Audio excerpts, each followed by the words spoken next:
আমি প্রণব কুমার গাঙ্গুলি, হুগলি জেলার শ্যামপুর উচ্চ বিদ্যালয়ের শিক্ষক এবং ছায়া প্রকাশনীর নবম ও দশম শ্রেণীর ভৌত বিজ্ঞান ও পরিবেশ এবং ভৌত বিজ্ঞান শিক্ষক বইয়ের লেখক।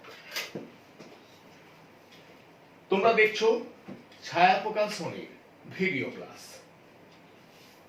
আজ আমি আলোচনা করব দশম শ্রেণীর চলতরিৎ অধ্যায়ের একটি অংশ, কুলম্বের সূত্র। প্রথমে ছায়া প্রকাশনীর পক্ষ থেকে সমস্ত ছাত্রছাত্রীকে জানাই শুভেচ্ছা। আমরা এই আলোচনা শুরুর পূর্বে জেনে নেব চলতরিৎ থেকে মাধ্যমিকে কত নম্বরের প্রশ্ন আসে। 1 নম্বরের এমসিকিউ থাকে 2টি, 1 নম্বরের অতি সংক্ষিপ্ত প্রশ্ন থাকে 2টি, 2 নম্বরের সংক্ষিপ্ত প্রশ্ন থাকে 1টি এবং 3 নম্বরের দীর্ঘ প্রশ্ন থাকে 2টি। মোট 12 নম্বর থাকে। এখন প্রথমে লক্ষ্য করো, তড়িৎ আধান কি? দেখো, তড়িৎ আধান হলো বস্তুর এমন এক ভৌত ধর্ম যার জন্য বস্তুটি অন্য কোনো তড়িৎগ্রস্ত বা অনাহিত বস্তুর ওপর বল প্রয়োগ করে। এখন একটা বস্তুতে সঞ্চারিত তড়িতের পরিমাণ নির্ধারিত হয় তড়িৎ আধান দ্বারা। এখন দুটো বস্তুকে যদি ঘর্ষণ করা হয় তাহলে বস্তু দুটোতে বিপরীত জাতীয় আধান উৎপত্তি হয়। বিজ্ঞানী বেঞ্জামিন ফ্র্যাঙ্কলিন এই দুই বিপরীত জাতীয় আধানের নাম দেন পজিটিভ চার্জ বা ধনাত্মক আধান এবং নেগেটিভ চার্জ বা ঋণাত্মক আধান, যেটা আজও চলছে। তবে মনে রাখবে, এটা একটা প্রচলিত রীতি, অন্য কোনো নাম দেওয়া যেতে পারত। এখন দেখো, একটা বস্তুকে যখন আর একটা বস্তু দ্বারা ঘর্ষণ করা হয় তখন একটা বস্তু থেকে অন্য বস্তুতে কিছু ইলেকট্রন স্থানান্তরিত হয়। এখন যে বস্তুতে ইলেকট্রনের আধিক্য হলো সেটা হয় ঋণাত্মক তড়িৎগ্রস্ত এবং যে বস্তুতে ইলেকট্রনের ঘাটতি হল সেই বস্তুটি হয় ধনাত্মক তড়িৎগ্রস্ত। এখন সমজাতীয় তড়িৎ পরস্পরকে বিকর্ষণ করে এবং বিপরীত জাতীয় তড়িৎ পরস্পরকে আকর্ষণ করে। এবার একটা ব্যাপার এমনি মনে রাখবে, মনে করো একটা বস্তু নিস্তড়িৎ ছিল, এবার ঋণাত্মক ভাবে আহিত হলো, তার মানে তার মধ্যে ইলেকট্রনের আধিক্য হলো। এর ফলে তার ভর সামান্য হলেও বৃদ্ধি পায়। আবার যখন একটা বস্তু ধনাত্মক তড়িৎগ্রস্ত হয় তখন কি হয়? তার মধ্যে ইলেকট্রনের ঘাটতি ঘটে, ফলে তার ভর সামান্য হলেও হ্রাস পায়। এখন আমরা দেখব দুটো স্থির বিন্দু আধানের মধ্যে পারস্পরিক বলটা কেমন হয়। বিজ্ঞানী কুলম্ব এই বল সংক্রান্ত একটা সূত্র প্রদান করেন, যেটাকে আমরা কুলম্বের সূত্র বলে জানি। তাহলে কুলম্বের সূত্রটা কি? দুটি স্থির বিন্দু আধানের মধ্যে পারস্পরিক আকর্ষণ বা বিকর্ষণ বল তড়িৎ আধান দুটির গুণফলের সমানুপাতিক এবং আধান দুটির মধ্যবর্তী দূরত্বের বর্গের ব্যস্তানুপাতিক। এবার আমি আলোচনা করব কুলম্বের সূত্রের গাণিতিক রূপ। মনে করো দুটি বিন্দু আধান Q1 ও Q2 যথাক্রমে এ ও বি বিন্দুতে আছে। আধান দুটির ব্যবধান আর। এখন এদের মধ্যে পারস্পরিক তাড়িতিক বল এফ হলে কুলম্বের সূত্র থেকে আমরা লিখতে পারি F varies as Q1 Q2 যখন আর স্থির, আবার F varies as 1/r² যখন Q1 Q2 স্থির। এখন এই দুটো থেকে আমরা যৌগিক ভেদের নিয়ম অনুযায়ী লিখতে পারি F varies as Q1 Q2/r² যখন Q1 Q2 R পরিবর্তনশীল।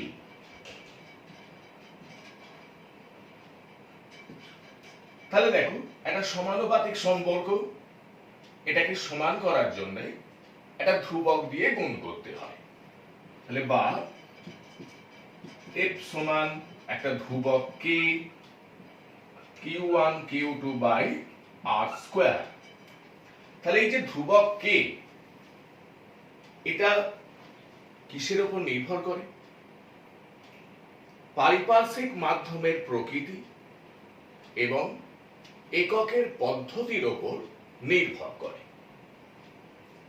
এবার লক্ষ্য করো, এই যে পারস্পরিক বল, এটা আধান দুটির সংযোজী সরলরেখা বরাবর ক্রিয়া করে। তাহলে একটা ব্যাপার লক্ষ্য করো, একটা প্রশ্ন যদি এমন হয় যে দুটি বিন্দু আধানের মধ্যে যে কুলম্বীয় বল, এই যে সেক্ষেত্রে Q1 Q2 যদি গ্রেটার দেন 0 হয় বা Q1 Q2 লেস দেন 0 হয়, তাহলে বলের অভিমুখ কি হবে? মনে করো আধান দুটো সম প্রকৃতির, মানে দুটোই ধনাত্মক বা দুটোই ঋণাত্মক, তাহলে Q1 Q2 গ্রেটার দেন 0। তাহলে বলটা হবে বিকর্ষণ। কোন দিকে ক্রিয়া করবে? Q2 আধানের ওপর এই দিকে এবং Q1 আধানের ওপর এই দিকে। একইভাবে লক্ষ্য করো, আধান দুটি যদি বিপরীত প্রকৃতির হয়, তাহলে Q1 Q2 লেস দেন 0 হবে, মানে ঋণাত্মক হবে। তার মানে পরস্পরকে আকর্ষণ করবে, তখন এইভাবে বলটা ক্রিয়া করবে। তাহলে আমরা কুলম্বের সূত্রের যে গাণিতিক রূপটা শিখলাম, এখন শূন্য স্থানে সিজিএস পদ্ধতি এবং এসআইতে এই রূপটা কেমন হয় তা শিখে নাও। দেখ, শূন্য স্থানে সিজিএস পদ্ধতিতে এই কে সমান হয় 1। তাহলে সমীকরণটা কি হলো?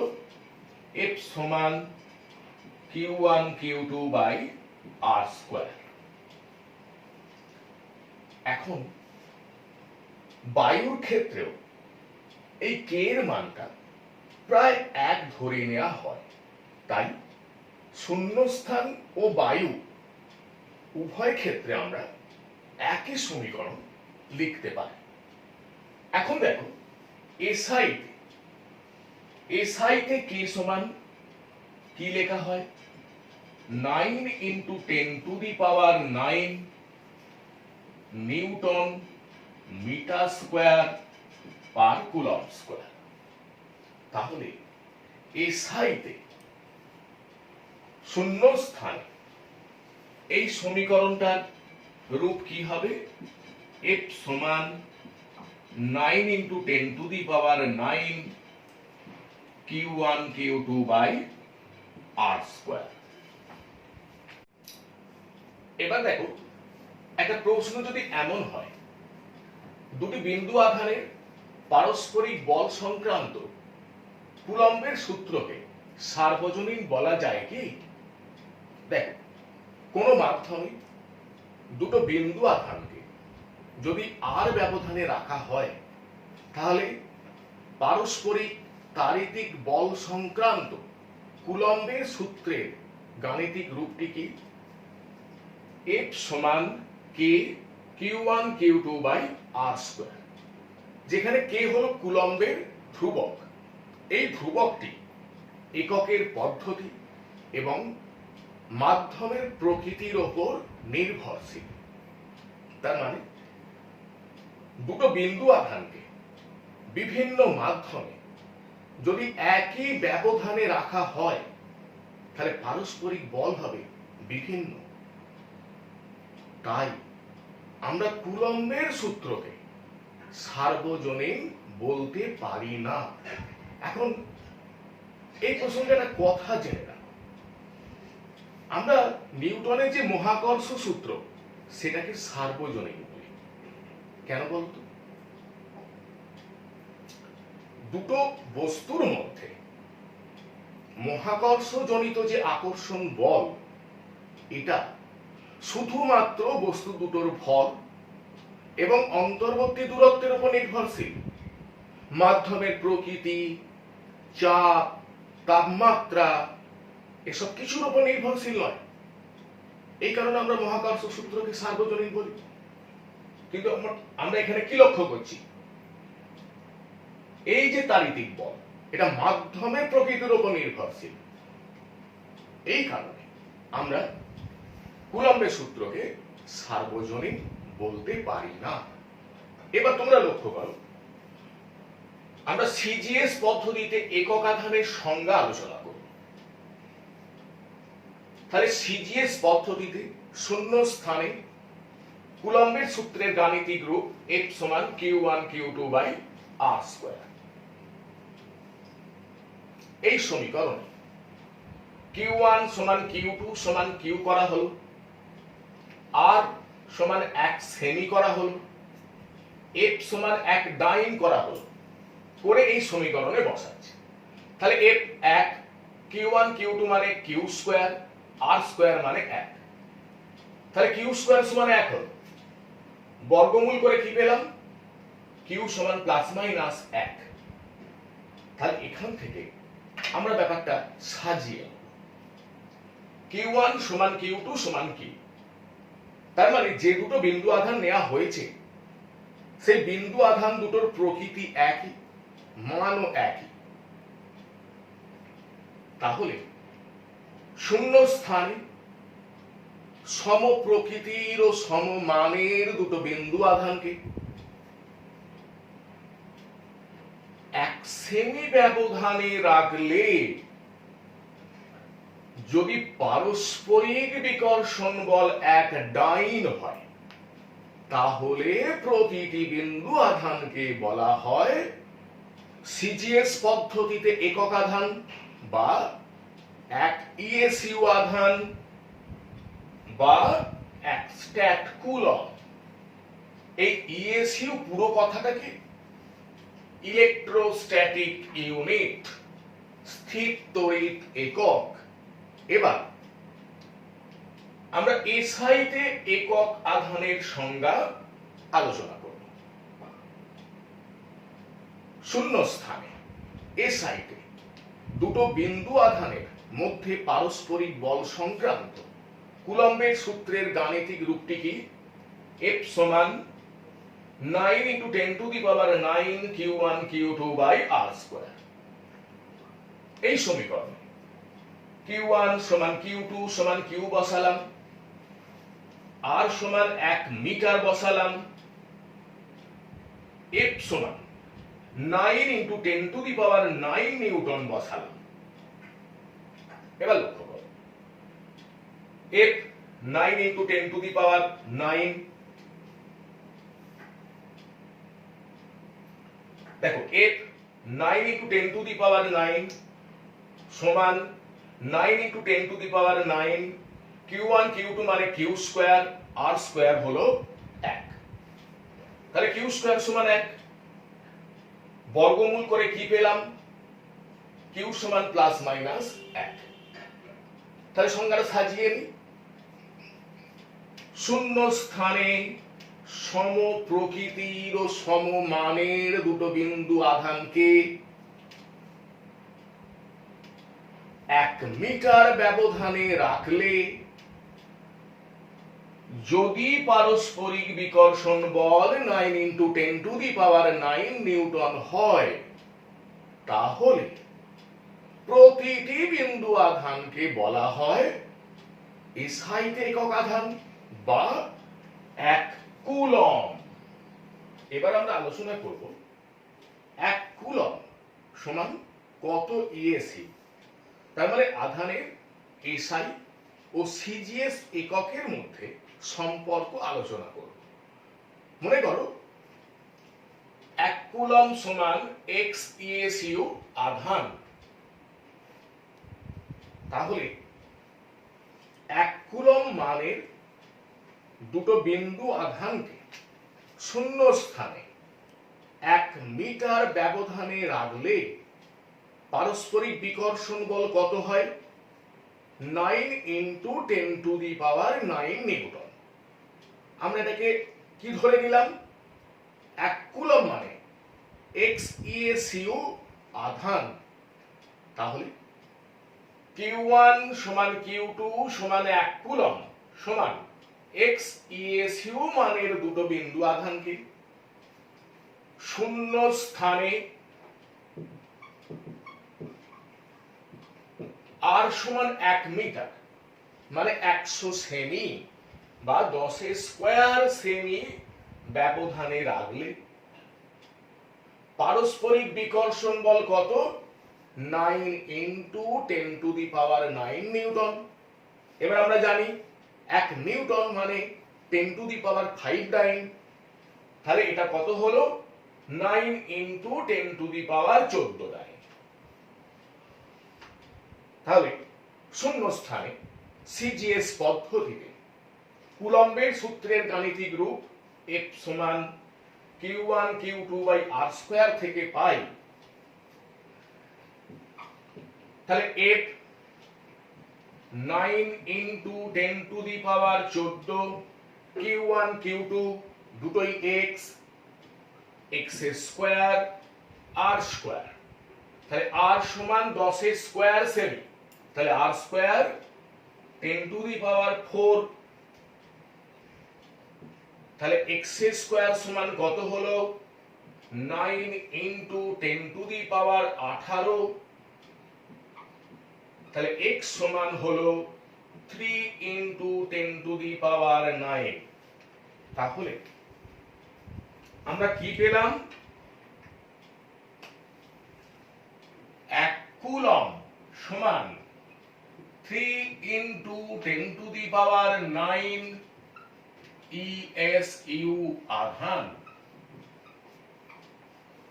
এখন দেখো, যদি একটা প্রশ্ন এমন হয় যে একটি ইলেকট্রনের আধানের মান এসআইতে 1.6 × 10⁻⁻⁻⁰ কুলম্ব, সিজিএস পদ্ধতিতে কি হবে? তাহলে লক্ষ্য করো, 1.6 × 10⁻⁻⁻⁰ তার সঙ্গে কত গুণ করব? 3 × 10⁹ ইএসইউ আধান। তাহলে ক্যালকুলেশন করে কি হলো? 4.8 × 10⁻⁻10 ইএসইউ আধান। এবার আমরা আধানের কিছু ছোট বড় মানে ব্যবহারিক একক জেনে নেব। লক্ষ্য করো, 1 মাইক্রো কুলম্ব মানে 10⁻⁻6 কুলম্ব। 1 ন্যানো কুলম্ব মানে 10⁻⁻9 কুলম্ব। 1 অ্যাব কুলম্ব মানে 10 কুলম্ব এখন এটাকেই বলা হয় 1 EMU আধান। এই EMU পুরো কথাটা কি? ইলেকট্রো ম্যাগনেটিক ইউনিট বা তড়িৎচুম্বকীয় একক।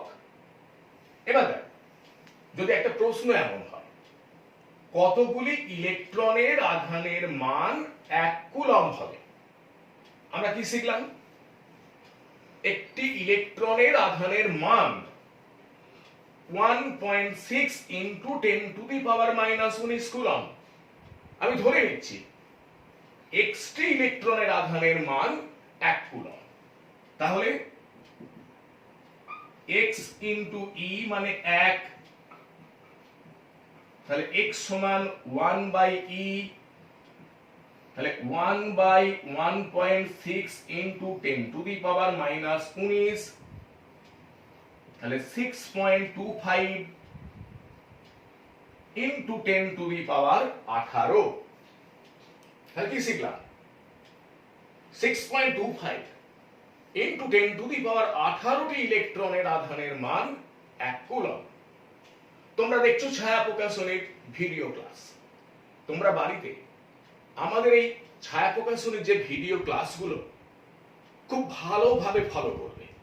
তারপর আমাদের ছায়া প্রকাশনের 10ম শ্রেণীর ভৌত বিজ্ঞান ও পরিবেশ আর ভৌত বিজ্ঞান শিক্ষক এই বই দুটো খুঁটিয়ে পড়বে, বাড়িতে নিয়ম করে প্র্যাকটিস করবে, দেখবে মাধ্যমিকে ভালো রেজাল্ট তোমার হবেই।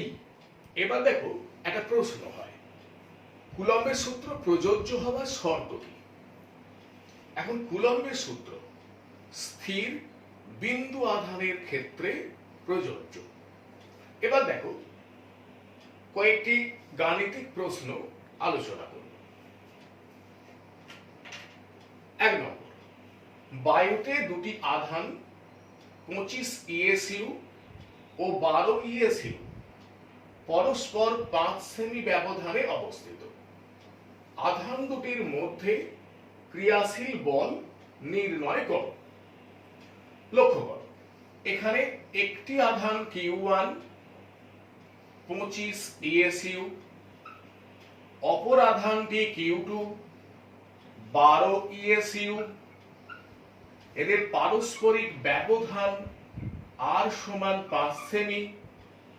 তাহলে শূন্যস্থানে CGS পদ্ধতিতে কুলম্বের সূত্রের গাণিতিক রূপ F সমান Q1 Q2 by R square থেকে পাই F সমান মানে পারস্পরিক বল সমান Q1 25 Q2 12 R স্কয়ার মানে 25। তাহলে কত হলো? 12 9। এবার লক্ষ্য করো, 2 নম্বর প্রবলেম। পরস্পর থেকে 10 মিটার দূরে অবস্থিত দুটি ক্ষুদ্র গোলকে আধানের পরিমাণ 5 কুলম্ব এবং 10 কুলম্ব। এদের মধ্যে ক্রিয়াশীল বল কত? এখন লক্ষ্য করো, এই অঙ্কটা CGS পদ্ধতিতে, এটা এই সাইডে। তাহলে এখানে প্রথম গোলকের আধান Q1 সমান 5 কুলম্ব, দ্বিতীয় গোলকের আধান Q2 সমান 10 কুলম্ব। এদের পারস্পরিক ব্যবধান R সমান 10 মিটার। তাহলে শূন্যস্থানে SI-তে কুলম্বের সূত্রে গাণিতিক রূপটা কি? পারস্পরিক বল F সমান 9 into 10 to the power 9 Q1 Q2 by R square. তাহলে সমান 9 into 10 to the power 9, Q1 হলো 5, Q2 হলো 10, R স্কয়ার 100। তাহলে এটা ক্যালকুলেশন করলে হবে 4.5 into 10 to the power 9 Newton. এবার আরেকটা প্রবলেম দেখো, দুটি বিন্দু আধানকে আর ব্যবধানে রাখলে পারস্পরিক তাড়িতিক বল হয় F। ব্যবধান কত হলে বলের মান F/2 হবে? এখন আমরা ধরে নিচ্ছি আধান দুটি Q1 ও Q2। তাহলে আধান দুটি Q1 ও Q2 হলে F সমান K into Q1 Q2 by R square, যেখানে K হলো ধ্রুবক। মনে করি আধান দুটির ব্যবধান x করা হলে তাড়িতিক বল হয় F1 সমান F/2। বা এখন F1 কি হবে? K Q1 Q2 by x square, 1/2। F এর মানটা বসিয়ে দিচ্ছি, K Q1 Q2 by R square. তাহলে লক্ষ্য করো, K Q1 Q2 কেটে গেল, তাহলে x স্কয়ার সমান 2R স্কয়ার বা x সমান √2R। তাহলে আধান দুটির ব্যবধান √2R করা হলে পারস্পরিক বল F/2 হবে। আর একটা প্রবলেম লক্ষ্য করো, এ বস্তুকে বি দ্বারা ঘর্ষণ করার ফলে এ বস্তুতে আধান হলো 4.8 মাইক্রোকুলম। ঘর্ষণ প্রক্রিয়ায় কটি ইলেকট্রনের আদান প্রদান হয়েছে? এখন একটি ইলেকট্রনের আধানের মান কত? 1.6 into 10 to the power -19 coulomb. এখন আমরা ধরে নিচ্ছি যে এই প্রক্রিয়ায় এক্সটি ইলেকট্রনের আদান প্রদান হয়েছে। এখন মাইক্রো মানে 10 টু দি পাওয়ার -6। তাহলে লক্ষ্য করো, এ বস্তুর আধান কিউ সমান কত? 4.8 মাইক্রোকুলম। তার মানে 4.8 into 10 to the power -6 coulomb. তাহলে আমরা ধরে নিয়েছি যে এক্সটি ইলেকট্রনের আদান প্রদান হয়েছে। তাহলে অতএব x ইন্টু ই সমান কিউ বা x সমান কিউ বাই ই। তাহলে কিউ কত? 4.8 10 টু দি পাওয়ার -6। ই কত? 1.6 10 টু দি পাওয়ার -19। তাহলে ক্যালকুলেশন করে আমরা কি পাচ্ছি? 3 ইন্টু 10 টু দি পাওয়ার 13। তার মানে এই প্রক্রিয়ায় 3 ইন্টু 10 টু দি পাওয়ার 13টি ইলেকট্রনের আদান প্রদান হয়েছে। এবার দেখো আরেকটি প্রবলেম, বায়ুতে দুটি বিন্দু আধান 2 মিটার ব্যবধানে আছে। একটি আধানের মান অপরটির দ্বিগুণ। আধান দুটি পারস্পরিক বিকর্ষণ বল 7.2 into 10 to the power 10 Newton হলে প্রতিটি আধানের মান কত? আমরা ধরে নিচ্ছি প্রথম আধানের মান Q1 সমান Q কুলম, দ্বিতীয় আধানের মান Q2 সমান 2Q কুলম। এখন পারস্পরিক বিকর্ষণ বল F সমান 7.2 10 টু দি পাওয়ার 10 নিউটন। এদের ব্যবধান কত? 2 মিটার। এখন আমরা শূন্য স্থানে কুলম্বের সূত্রের যে সমীকরণ শিখেছি, বায়ুতেও মোটামুটি ভাবে আমরা একই সমীকরণ ব্যবহার করতে পারি। তাহলে দেখো, F সমান 9 into 10 to the power 9 Q1 Q2 by R square. তাহলে এফ এর মান কত? 7.2 10^10, 9 into 10^9 q into 2q, এখানে r স্কয়ার মানে 4। তাহলে লক্ষ্য করো, এই 2 এখানে কেটে 2 রইল, তাহলে কিউ স্কয়ার সমান কি হলো? এটা এদিকে চলে গেল। এখন এটাকে আমি এমন করে নিচ্ছি, 72 into 10^9, 2 গুণ হলো বাই 9 into 10^9, তাহলে 10^9 কেটে গেল, 9 8 72, তাহলে এটা 16। তাহলে কিউ সমান কি হচ্ছে? প্লাস মাইনাস √16, তাহলে প্লাস মাইনাস 4। তাহলে Q1 সমান 4 কুলম্ব হলে Q2 সমান 2Q মানে 8 কুলম্ব। আবার যদি Q1 সমান -4 কুলম্ব হয়, তাহলে Q2 সমান 2Q মানে -8 কুলম্ব। দেখো, এখান থেকে 2020 সালের মাধ্যমিকে একটা প্রশ্ন এসেছে, তড়িতাধান সংক্রান্ত কুলম্বের সূত্রটি প্রযোজ্য যখন, প্রথম অপশন দেখো, একটি বিন্দু একটি গোলকাকৃতি, বি দুটি গোলকাকৃতি, সি একটি বিন্দু অন্যটি বিস্তৃত, ডি দুটি বিন্দু। আমরা শিখেছি যে কুলম্বের সূত্র স্থির বিন্দু আধানের ক্ষেত্রে প্রযোজ্য। তাহলে এখানে উত্তর কি হবে? দুটোই বিন্দু। কুলম্বের সূত্র সংক্রান্ত আলোচনা আজ এখানেই শেষ করছি। তোমরা সকলে ভালো থেকো, সুস্থ থেকো। সঠিক প্রস্তুতি মানেই দরকার ছায়া প্রকাশনীর শিক্ষক সিরিজের বই।